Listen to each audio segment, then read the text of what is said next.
ধন্যবাদ আপনাকে। Finally at least একটা প্রশ্ন তো আমার কাছে আসলো।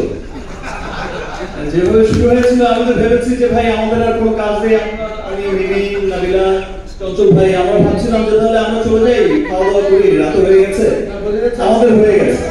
যাই, আপনাকে অনেক ধন্যবাদ। যে আমারও একটা প্রশ্ন, মানে আমার কাছে কিছু জানতে চাওয়ার ছিল। আমি শুরুতে এক্সাইটেড ছিলাম যে আসলে তো আজকে তো প্রশ্ন আমিও পাবো না, পাবে হচ্ছে মিমি, পাবে হচ্ছে নাবিলা, আমি আর চঞ্চল ভাই আসলাম নিজেদের কথা, এই জন্য শুরুতে সব কথা বলে দিয়েছি। যাক, বলার সুযোগ আসলো। দেখেন, আমি এতক্ষণের আজকের যে কনভারসেশন, আজকের যে ঘটনাগুলো আমি দেখলাম, আসলে ব্যাপারটা হয়েছে কি, আজকে অনেক বছর আপনাদের সাথে আমার জার্নি, আপনারা কিন্তু দেখে আসছেন। আমার অনেক সময় এমন হয়েছে যখন নাকি একটা ভালো সিনেমা, একটা বড় সিনেমা আমি প্রেজেন্ট করতে গেছি, তার ম্যাক্সিমাম সময়টাই কিন্তু আমাকে অনেক বাধার মুখে পড়তে হয়েছে। ম্যাক্সিমাম সময় কিন্তু দেখা গেছে কিছু মানুষ একত্রিত হয়েছেন, রুখবার চেষ্টা করেছেন, কিন্তু আমি তো আসলে তাদের জন্য সিনেমা বানাই না, তাদের জন্য সিনেমা করিও না। আমি সবসময় সিনেমা করি বাংলাদেশের জন্য, বাঙালির জন্য। আমি সবসময় চেষ্টা করি বাংলা সিনেমা কিভাবে।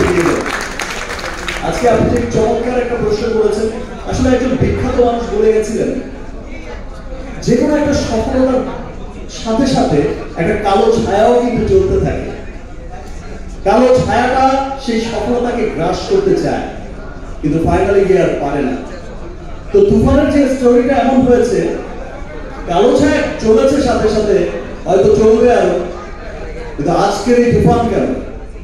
ইনশাআল্লাহ আমি যতদিন ভালো সিনেমা করব, আমি আমার সিনেমাকে বুঝেই করব, আমার দেশের পক্ষের সিনেমা, আমার বাঙালির পক্ষের সিনেমা, বাংলা সিনেমার উন্নয়নের জন্য সিনেমা করব।